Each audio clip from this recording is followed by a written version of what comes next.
বিসমিল্লাহির রহমানির রহিম। আসসালামু আলাইকুম। আমি সর্বপ্রথমে ধন্যবাদ জানাচ্ছি এখানে যারা প্রিন্ট মিডিয়া হিসেবে উপস্থিত হয়েছেন, আমি আপনাদেরকে আন্তরিকভাবে ধন্যবাদ জানাচ্ছি। সেই সাথে ধন্যবাদ জানাচ্ছি এই এলাকার স্থানীয় নেতৃবৃন্দ এবং এলাকার মুরব্বিয়ান যারা আছেন, যারা এই আজকের এই মহৎ কাজের উদ্যোগ নিয়েছেন। আসলে বর্তমান সময়ে বাংলাদেশের বিভিন্ন অঞ্চলে, বিশেষ করে আমাদের এই জায়গাটা অনেক শান্তিপ্রিয় একটা জায়গা। এই জায়গাকে উশৃঙ্খল করার জন্য সুপরিকল্পিতভাবে কিছু মানুষ নানা ধরনের প্রক্রিয়া চালাচ্ছে। তাদেরই একটি অংশ হচ্ছে মাদক এবং নারী কারবার।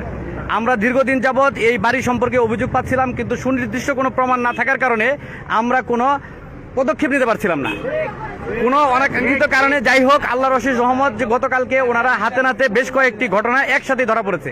মাদক, নারী এবং চুরি, তিনটা জিনিস একসাথে এই এলাকার গ্রামবাসী হাতে নাতে ধরেছে।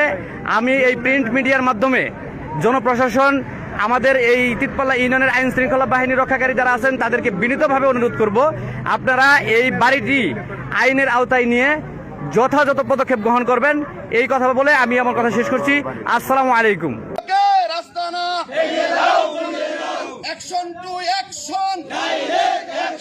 মাদকের বিরুদ্ধে,